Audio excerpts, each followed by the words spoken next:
ग्रंथ को लिखने वाला वेद व्यास जो ऋषि था वो एक मल्लाह का बेटा था।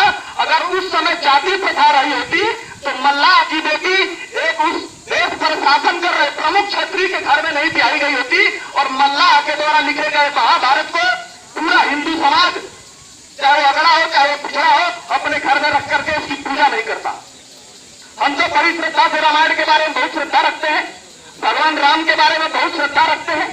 आप लोगों ने कभी सोचा क्या कि अगर उस समय जाति प्रथा समाज में रही होती तो वाल्मीकि समाज का व्यक्ति, चमार समाज का व्यक्ति वाल्मीकि जिसने रामायण को लिखा, अगर उस समय जाति प्रथा रही होती तो उस रामायण की पूजा किसी ब्राह्मण और ठाकुर के घर में नहीं हो रही होती।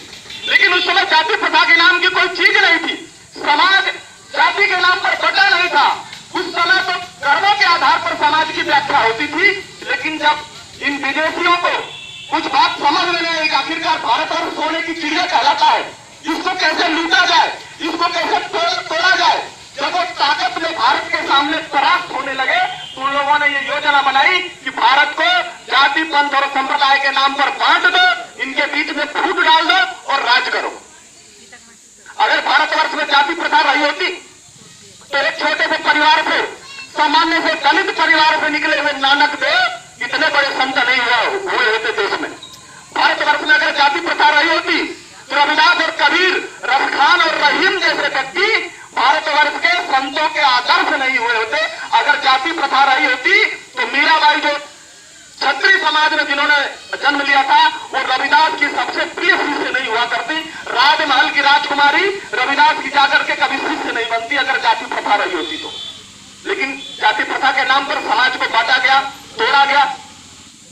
जब भारतवर्ष में अंग्रेजों का शासन खत्म हुआ, भारतवर्ष में जब लोकतंत्र की बात आई, गांधी परिवार ने जब भारतवर्ष को शासन करने की बात कांग्रेस के हाथ में बागडोर गई तो उस खाई को और सहारा करने का प्रयास किया गया। वोट के नाम पर पूरे देश को बांटने का प्रयास किया गया, जाति पंथ के नाम पर भारत को बांटा गया। जब लोग जाति पंथ के आधार पर बटे तो भारतवर्ष को अखंड भारतवर्ष जिसकी सीमाएं अफगानिस्तान से लेकर के कभी नेपाल और भूटान भी अपने देश में हुआ करता था, कभी म्यांमार जिसको बर्मा के नाम से हम लोग जानते थे वो बर्मा और रंगून भी भारत में हुआ करता था। जब इन लोगों ने जाति और पंथ के आधार पर भारत को बांटा तो भारतवर्ष को टुकड़े करने का काम किया। सबसे पहला जो विखंडन हुआ भारतवर्ष का अफगानिस्तान के रूप में हुआ। आपने नाम सुना होगा गांधार का, गांधार देश का। गांधार देश का नाम नहीं सुना होगा तो आप लोगों ने शकुनी का नाम सुना है कि नहीं सुना है? शकुनी जहां का राजा हुआ करता था, कौरवों का जो मामा था वो पहले गांधार कहलाता था अफगानिस्तान, जहां आज भी देवी का मंदिर है, तमाम लोग जाते हैं दर्शन करने के लिए, वो सिद्ध पीठ है। उस अफगानिस्तान को बांटा गया। अफगानिस्तान को बांटने के बाद तिब्बत को अलग किया गया भारतवर्ष से, भूटान को अलग किया गया, नेपाल को अलग किया गया, म्यांमार और बर्मा को अलग किया गया, रंगून को। आप लोगों ने गाना सुना होगा कि मेरे पिया गए रंगून, आया है वहां से टेलीफोन। कभी वो रंगून भी भारत में हुआ करता था, उस रंगून को भी बांटने का काम किया गया। रंगून को बांटने के बाद बांग्लादेश को अलग किया गया, पाकिस्तान को अलग किया गया, भारतवर्ष को पंगु करने का प्रयास किया गया। लेकिन भारतवर्ष की धरती वीर जनना धरती है। इसने समय समय पर अपने देश के ऊपर आहुति देने के लिए ऐसी तमाम वीरांगनाओं को जन्म दिया, चाहे वो रानी लक्ष्मीबाई रही हो, चाहे वो दुर्गावती रही हो, चाहे वो चेन्नम्मा रही हो, चाहे वो मीराबाई रही हो। ऐसी तमाम माताएं जिन लोगों ने भारतवर्ष के और भारत माता के आजादी के लिए, भारत में रहने वाले नागरिकों के सम्मान के लिए अपने प्राणों की आहुतियां दे दी। आजादी के आंदोलन में ऐसे तमाम लोग, ऐसे तमाम नव विवाहिताएं जिनकी महावर भी नहीं छूटी थी, उनके पतियों ने जो है अपने प्राणों की आहुति दे दी, तब जाकर के इस भारतवर्ष की अस्मिता बची। आप कभी कल्पना करिए रविदास ने कैसे समाज की कल्पना की थी। रहीम ने किस प्रकार का नारा दिया था भारत को जोड़ने के लिए। स्वामी दयानंद सरस्वती ने आर्य समाज की स्थापना क्यों की थी। ईश्वर चंद्र विद्यासागर ने बेटियों को अधिकार मिले उसको कैसा आंदोलन चलाया था। सती प्रथा के खिलाफ राजा राममोहन राय ने किस प्रकार का आंदोलन चलाया था। और तो और आधुनिक भारत के जो उच्च लोग हैं, ऐसे बाबा साहब भीमराव अंबेडकर और स्वामी विवेकानंद ने भारतवर्ष को जोड़ने के लिए, दरिद्र नारायण की सेवा करने के लिए किस प्रकार का आंदोलन चलाया था। जब आप सारी बातों का अध्ययन करेंगे और नरेंद्र मोदी के कार्यों से उसकी तुलना करेंगे, तो मैं तो ये कहता हूं कि ईश्वर ने इन सारे व्यक्तियों की और सर्वकालिक महान देश भारतवर्ष की स्थापना करने वाले, भारतवर्ष की संविधान की रचना करने वाले बाबा साहब भीमराव अंबेडकर, सामाजिक संत और भारतवर्ष को पूरे विश्व में महानता दिलाने वाले स्वामी विवेकानंद, इन सबकी आत्माओं को एक नरेंद्र मोदी के अंदर डाल दिया, जो नरेंद्र मोदी अपने और खुद की परवाह, परिवार की चिंता न करते हुए हम सब दरिद्र नारायण की सेवा के लिए भारतवर्ष के संघ किस प्रकार से भारतवर्ष का नाम मान बढ़ाओ, चाहे वो सामरिक मोर्चा हो, चाहे वो सामाजिक मोर्चा हो, चाहे वो नेपाल जाकर के त्रिपुंड लगा करके और केसरिया और करके चीन जैसे देश को चेतावनी देने की बात रही हो, चाहे वो म्यांमार में, बर्मा में घुस करके आतंकवादियों का सर कलम करने की बात रही हो। वहां आतंकवादियों ने, बर्मा ने हमारे 4 नागरिकों को मारा आसाम के, और हमारी सेना ने घुस करके, मोदी जी ने आदेश दिया कि उसने 4 मारे हैं, तुम अंदर घुस करके 14 मारो, तब जाकर के इनको जो है सच्ची श्रद्धांजलि मिलेगी।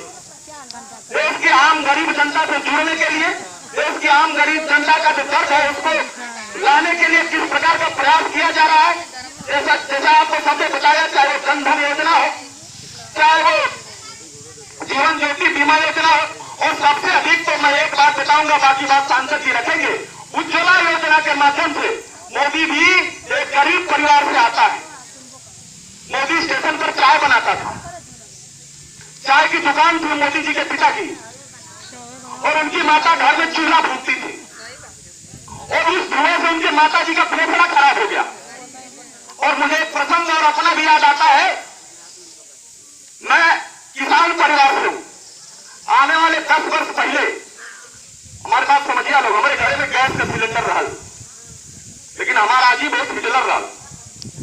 आजी कहे अम्मा से हमारे ये बहुरिया देखिए गैस मत दे रही है, तो हमारे लड़का का बहुत पैसा लग जाए, चूल्हा पर खाना बनाओ। 6-7 साल पहले हमारे माई का मृत्यु हो गई, फेफड़ा में संक्रमण हो गया, लेकिन केहू के ध्यान में बात ना आई, ये लगल कि कफ बन गई, ली हो गई, लेकिन काहे बनल केहू के ध्यान में ना आयल। लेकिन जब मोदी जी मन से घोषणा कैला कि उज्ज्वला योजना के माध्यम से जो गांव के गरीब और मजलूम महिला है, माताएं और बहनें हैं, जो लकड़ी पर खाना बनाती है, गोबर के उगले पर जो लोग खाना बनाती है, उसके धुएं से उनके फेफड़े खराब होते हैं, जिनके घर में रोज मनरेगा के माध्यम से 200 रुपया आता है, 150 रुपया आता है, मेहनत मजदूरी करके रिक्शा चला करके 100 रुपया जो रोज कमाते हैं, अगर उस घर की माता बीमार से पड़ जाती है तो उसके इलाज के लिए वो 5,000-10,000 रुपया कहां से लाएगी। और इसी धुएं से संक्रमण के कारण ऐसी महिलाओं की मृत्यु भी हो जाती है। मुझे ध्यान में आया, मैंने सोचा कि अरे बाप रे बाप, कहीं हमारे माई तो वही धुआं से ना मर गई। सोचिए कितना गंभीर व्यक्ति है, जो हम सबके दुख दर्द को समझने वाला व्यक्ति है, जो इतनी गहराई से परख रखता है, ऐसा व्यक्ति देश का शासन कर रहा है। और उज्ज्वला योजना की जो बात है, इस गांव में कुछ पात्र चयनित किए गए होंगे, सांसद जी तत्पर है उसका लाभ दिलाने के लिए।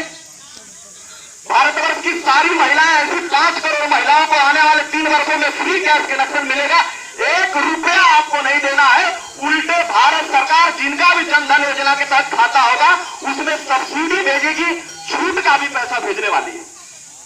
आप समझिए, भारत सरकार के प्रधानमंत्री ने 12 रुपया साल में बीमा चलाया, आपको 12 रुपया जमा करना है।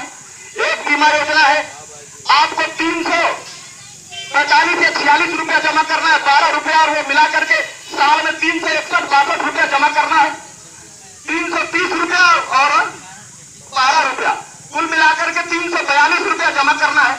आप कल्पना करिए, हम सबके बीच में ऐसे तमाम भाई बंधु होंगे जो कम से कम दिन भर में 4-5 रुपए का सुर्ती जरूर खा जाते हुई, और सुर्तियों से बचे हुए कुछ हमारे भैया लोग हुई दिनवा भर में 20 रुपए का गुटखा खा जाते हुई, बीड़ी भी गलत हुई है। लेकिन फायदा क्या है, अगर आपका जनधन योजना के तहत बैंक में खाता होता है और ये दोनों बीमाओं का कवर होता है, आपका साल का 342 रुपया अगर आप खाते में जमा करती है, भगवान न करे किसी के घर में हो, अगर कोई हारी बीमारी हो जाती है उसमें भी 30 से 40 हजार रुपए की मदद फ्री मिलती है। अगर भगवान न करे ऐसा हो किसी घर में मृत्यु हो जाती है तो दोनों बीमाओं को मिला करके 4 लाख रुपया उस परिवार को जो है मिलेगा, कवर मिलेगा। मात्र आपको करना है कि साल भर में 342 रुपया बैंक में जमा कर देना है। और एक बात बताइए मेरे भाई ने जनधन योजना के बारे में। जनधन योजना में जो है 5,000 रुपए का ओवरड्राफ्ट आपको मिलने वाला है, लेकिन उसके पीछे शर्त है।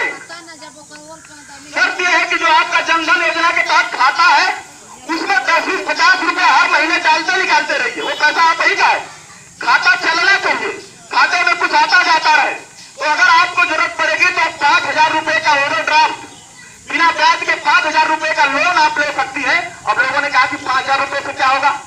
अरे भैया अगर केहू घरे में लड़का बीमार पड़ गए, ओके 5 दो तो ग्लूकोज चढ़ावे के, कोनो माई बहन के अगर प्रसव हो गए के, अस्पताल भर्ती करावे के, लड़का बच्चा पैदा होके के, तो 5,000 रुपया का मतलब है कि ना मतलब? आप लोग बताओ अधूरा के मतलब है कि ना मतलब? 5,000 रुपया में फीस दिया जाएगी ना, 1 साल का फीस हो जाएगी ना हो जाएगी। और 5,000 रुपए में अपने बीच का कोई किसान बंधु ऐसे तमाम लोग खड़े हैं, 1 बोरा डाई यूरिया खरीद करके खेती कर सकते हैं और अपने परिवार का वर्ष भर का पेट पाल सकते हैं। और ठीक बात है कि 5,000 रुपए का उनके लिए मतलब नहीं है। तो तब कॉमनवेल्थ घोटाला, कोयला घोटाला, चीनी घोटाला, ऐसे तमाम हवा में घोटाला, पाताल में घोटाला, मुख्यमंत्री आवास में घोटाला। अरे मुख्यमंत्री आवास में ATM मशीन लगा करके और अपने अपने पार्टियों के डायरेक्टर को बैठा करके ऐसे अवैध वसूली करने वाले मुलायम सिंह